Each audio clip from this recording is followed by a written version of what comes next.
Hi, I'm Ravi Dhingra. In this video, we're going to talk about food photography using available light.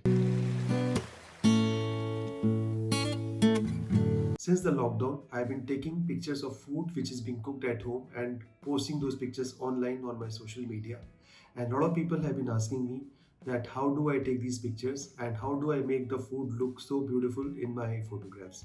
So in this video, I'll explain the workflow which I follow, the props which I use, the lighting which I use, and make those food pictures look mouth-watering and appetizing. I have a large window in my living room, and next to the window the dining table is placed, and here most of my food photography at home takes place. Most of the time soft light is used for photographing food. Here you can see that the food is placed near the window, which is the light source. Closer the light source, softer will be the light.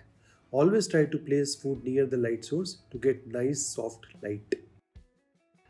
In food photography, pre-shoot is very important, which means planning, and which includes choosing the right background, choosing the right crockery. This is the cabinet where all the crockery is kept, and depending on the food I'm clicking, I pick up some crockery item. This has been acquired over a period of time. I use these paper sheets which have wooden textures printed for the purpose of background. These are 1 feet by 1 feet in size and are available online and at stationery shops. In case you find it difficult to find these, another inexpensive option is vinyl wallpaper with wood texture finish, which comes in a roll form and is bigger in size. I'll suggest going for a matte finish as glossy paper will shine and take away the attention from your food photograph. In my video about lighting setup hacks, I spoke about these V-cards. So we'll put these V-cards to practical use for food photography. This is my camera setup. As you can see that the light is coming from one direction, which is to the left side of the camera, and on the right side, a reflector has been placed to fill the shadows.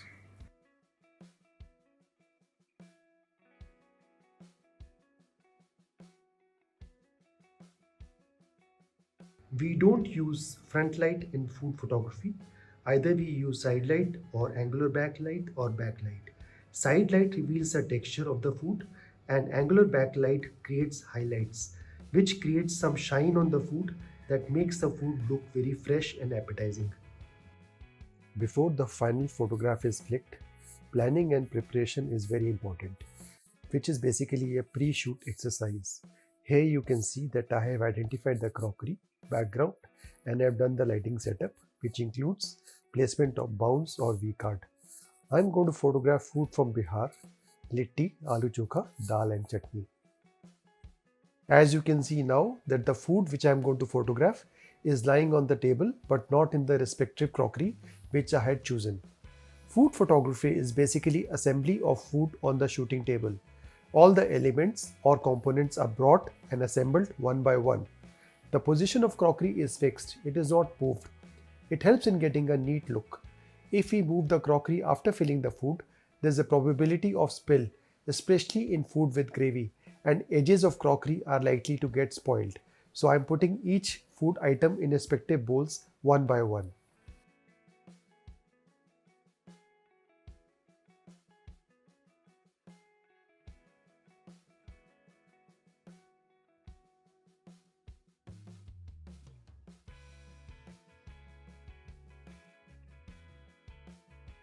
Here I am making final adjustments, fine tuning or tweaking.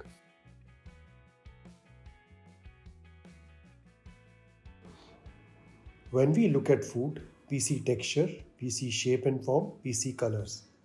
While photographing food, we need to take care of all these: texture, shape, form, and colors. We cannot smell or taste food in photographs. Food photography is not about taste, it is all about the looks. Since light is coming from one direction, that is the left side, the right side is getting a bit dark. So in my lighting setup hacks, I introduced you to V card. Now I'm going to bring this V card in this picture in the frame and see how the V card is affecting the shadow side of the frame. Now you can easily notice that with V card, the shadows are now light, and without the V card, shadows are a bit dark.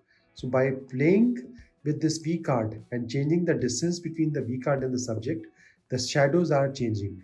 So as per your liking, you can keep the V card at a certain distance so that there is a nice play of light and shadow on the subject. Here is the final setup which I have used to photograph this food.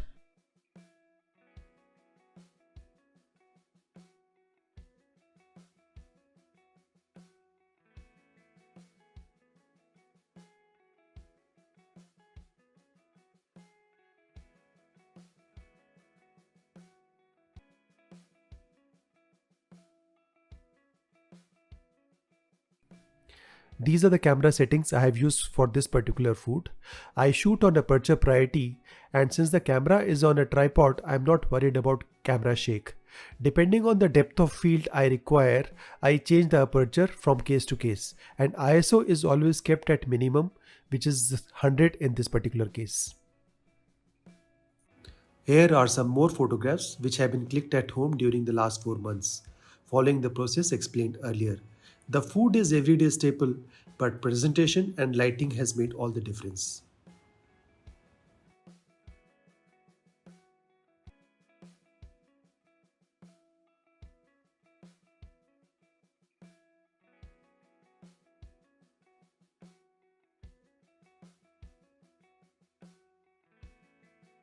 Hope you enjoyed the video.